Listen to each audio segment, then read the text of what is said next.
చూసినావుగా శివ, హ్మ్. రేడియో వింటారా? రైస్ తింటారా? హ్మ్. అంటే ఏంది హెడ్‌లైన్ అంటే, ఇప్పుడు సెంట్రల్ గవర్నమెంట్ జనాభా లెక్కల గురించి సర్వే చేస్తుర్రు. ఓకే. ఆ లెక్కల్లో భాగంగా వీళ్ళు రేడియో వింటారా అంటే అది దాని అర్థం ఏంది? మోడీ గారు 'మన్ కీ బాత్' నిర్వహిస్తుర్రు కదా! రేడియోలో రేడియో ప్రోగ్రామ్. సో, మీరు వింటుర్రా లేదా అని జస్ట్ ఒక చెకింగ్ ర్యాండమ్ క్వెషన్ అన్నమాట. దాంతో పాటు రైస్ తింటారా అంటే, రైస్ అంటే మనం తెలంగాణలో ఇక్కడ ఆంధ్ర సైడ్ ఇక్కడ సౌత్ ఇండియాలోనే రైస్ ఎక్కువ తింటారు జర.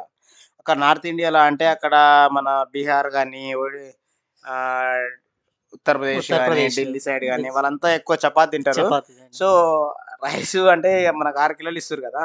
హ్మ్. మరి కౌంట్ పెంచుతారా ఏందో గాని దానికోసం అయితే మొత్తం మీద చెకింగ్ చేస్తుర్రనమాట. ఓకే. దాని ఉద్దేశ్యం అయితే ఇది మీరు రైస్ తింటారా?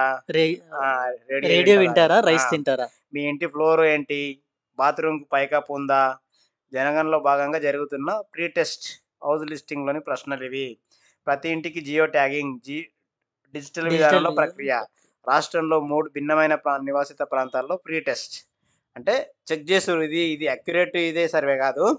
ఇలా ఉంటదన్నట్టు చెక్ చేస్తుర్రు కొన్ని ఓకే. ప్రాంతాలు సెలెక్ట్ చేసుకొని. So, okay. అది ఎంతవరకు వస్తది ఏం కథ అనేది చూడాలి మరి. ఫైనల్‌గా వాళ్ళు ఫైనల్ సర్వేకొచ్చినప్పుడు అప్పుడు మనకు తెలుస్తది. ఓకే. ఇక్కడ ఇంకోటి ఇది చూస్తున్నాం మనం. బీహార్ ఎన్నికలో ఎన్‌డీఏ కూటమి ఘన విజయం. ఏమంటారు ఇది? ఇదం జగత్ అంటే కార్టూన్ కదా! హ్మ్. మొత్తం ఏంది హస్తం బందీ అయిపోయిందనమాట.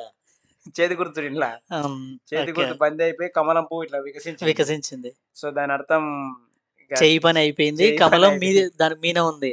మీద ఉందని చెప్పేసిందట్లా. రైట్.